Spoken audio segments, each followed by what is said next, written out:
Hello, I'm Kevin Espone, and welcome to episode 45 of Backcap, with highlights taken from casts on teamfortress.tv and TF Live. This episode will cover the action from September 24th till October 1st.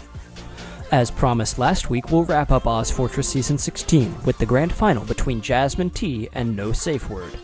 We'll then cover ESEA Week 2 matches, with Bird Noises versus This Game Used to Be Fun, and EVL Gaming versus Circuit Esports, before moving over to ETF2L with LEGO versus Sauna Slayers.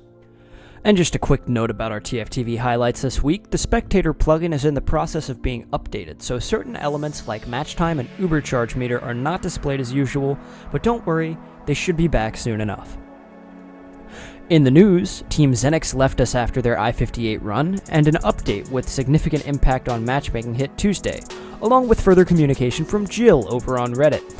In a surprise turn of events, Sigafoo announced a $2,000 16-team cup for sixes, albeit with a vastly different structure from what the game is normally played with. But more details on that later. Let's get caught up with the action down under as Jasmine Tea looks to hold off the advances of No Safe Word. But now, Rocky moving through garage, looks like they are going to take this onto Cat. Rocky spams out the soldier, they know they're coming Cat now, so the Uber has to be popped straight off. Paulson, nice dodge on sort of Rocky's incoming rocket. That's really well played from him, it's going to allow him to escape with his life. And it's going to mean we have no... Madness is backcapping second! Madness is way back there! It's got to be a big push from Jasmine, have to get stuff down here. Yeah, they are moving in, I think Madness is going to be able to get this point, and he might be able to get to last. I think this is going to be very tight. He has a hunt coming in on him. They are massive. They're going to stack it. They can't stack it in time. This cap's going down. What are they doing? Jasmine wins round one. That's round one. Oh, 20% chance of them winning every last push.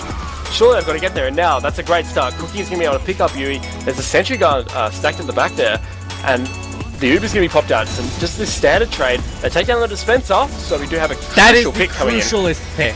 The keyest to pick. They get the gun there too. But Madness that's so important. They can win this. This is actually looking very good for them here in this post. They just need to step on this point. They're pressuring him off. Paulson doing everything he can. He's killing people. He gets the men. It's Elmo. Can he win this? Can Elmo beat Yui? Yui comes up so no! big.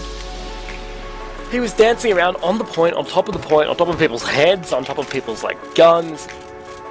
He just apparently was floating for a little while in there and manages to take down either 3 or 4 players. I sort of lost track after the first couple, and basically saving his team the round.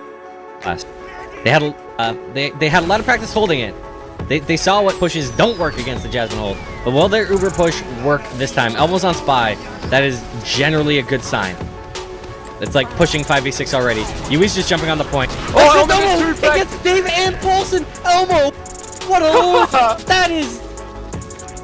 Well... Oh, Dreamboat. Making me eat my words. This isn't over, man. It's going down. There's still Geo. But Elmo, making me eat my words. Yeah, it's basically pushing 5v6. I mean, it's like they're down a player. It's not gonna have any No. Do you have any, sort of stock tips I can bet against? That was probably the most blatant caster's curse I think I've ever heard. Yeah, wow. Need about 12 to 15 seconds if they're going to be able to kite this Uber.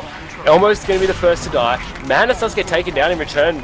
Seth with a nice shot there. Dave's going to throw a crossbow, and will he get taken down? Geo's going to manage to live. Somehow they haven't killed the sniper yet. Now the bombs come out. Yule taken very low. Oh, Geo is doing so much work. The Uber is eventually popped out from No Safe Word, but I just don't think they're close enough to get anything done with it. Jasmine very smartly managed to recapture the point. Well, Rocky getting launched could be enough for him to sort of land on top of Dave here. He's raining death. Can he hit him? Pops him over. He can't clean it up, though. Paulson with another fat pipe. That man's been connecting them all night.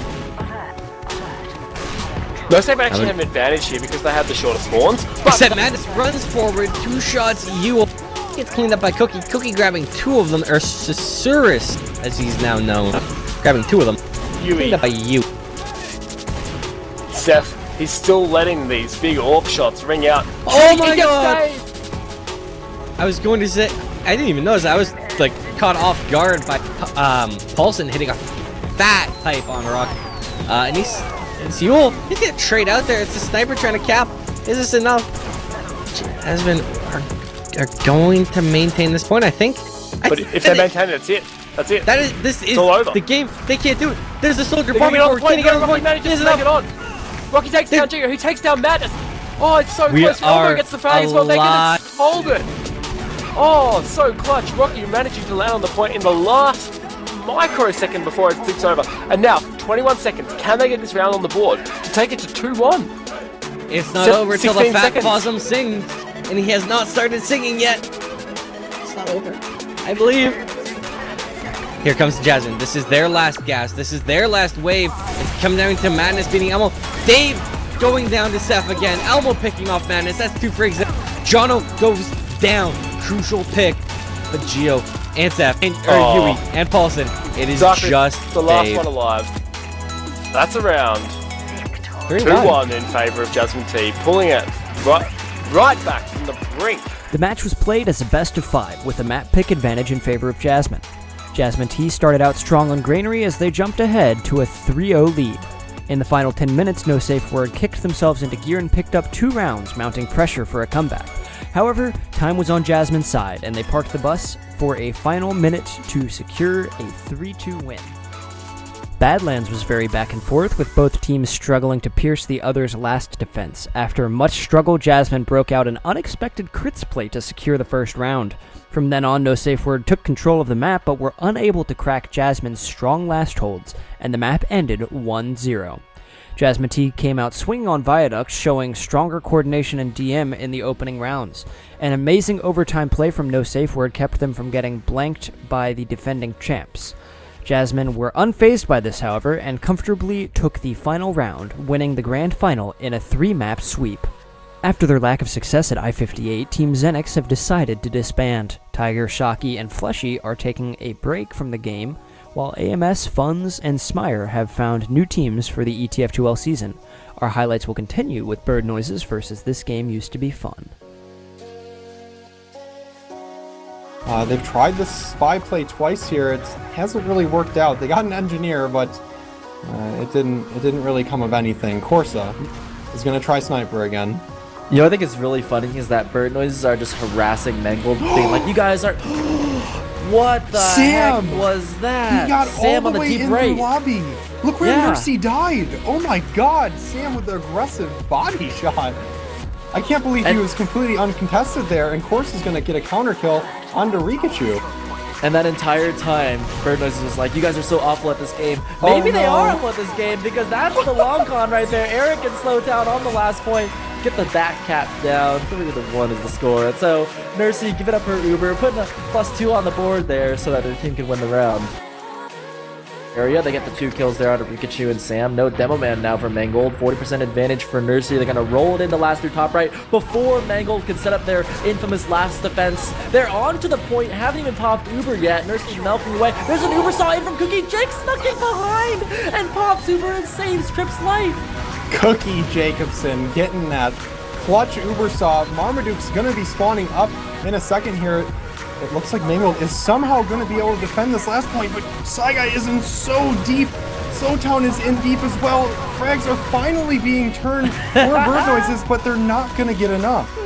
Marmaduke Grills walking out of spawn on Tomislav Heavy like, "Shut up guys, we got this, we're not losing this last point." And what a team effort there from Mangle, but mostly Cookie Jake, that getting that Uber saw, popping off an even Uber exchange on last point saves the day for his team, and my god, they're right back into second point.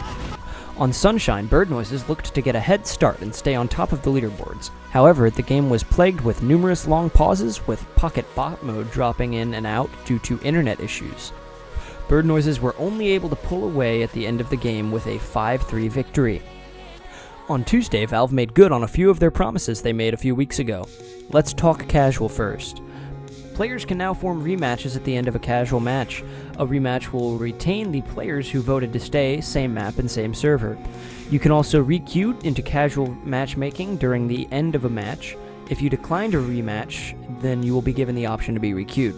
Casual matches are now able to start with a minimum of 12 players, and the servers will be filled with late joiners as they queue up in less populated regions.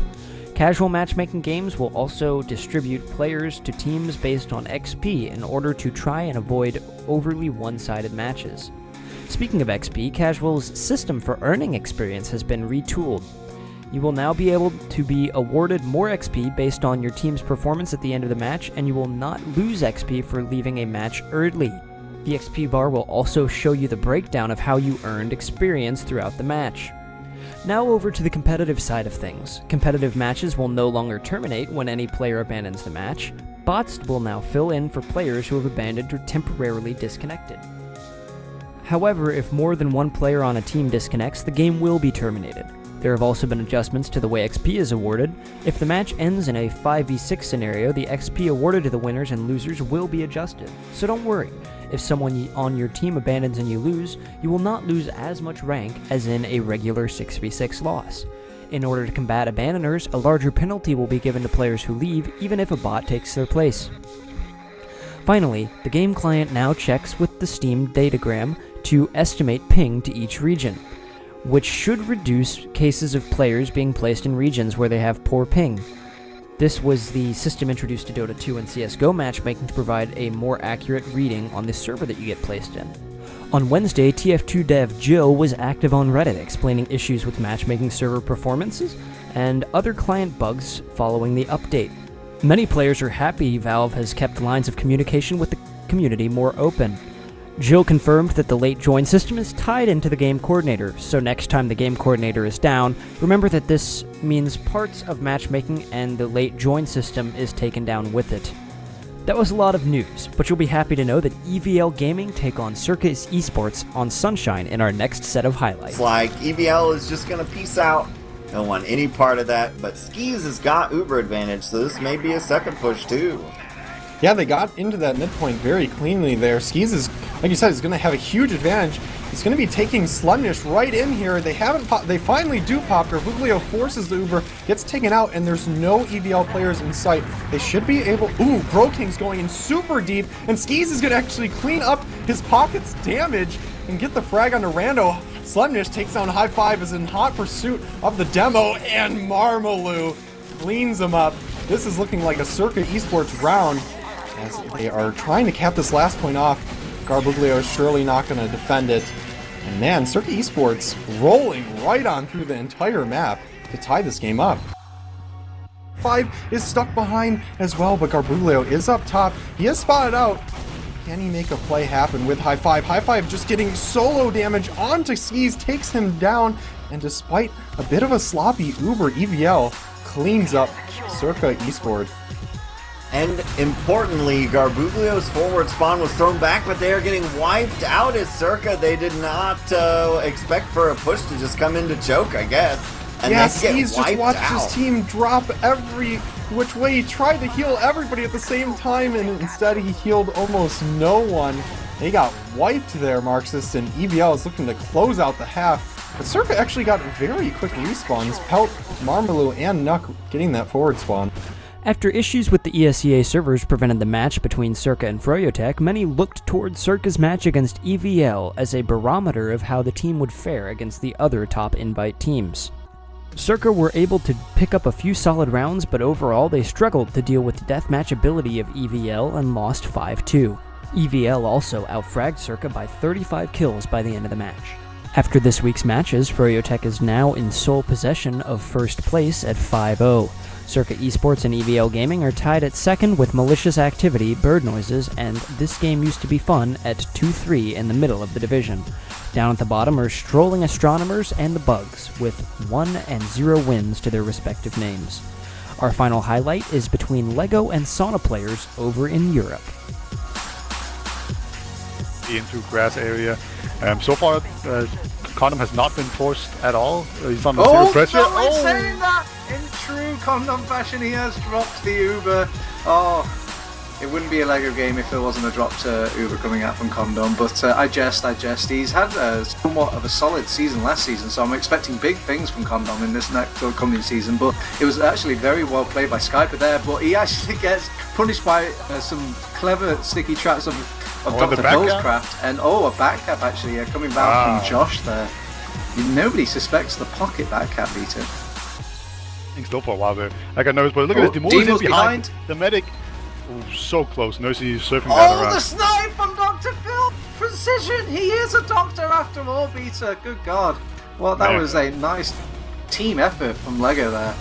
Yeah, the clinical sticky and just destroys AMS.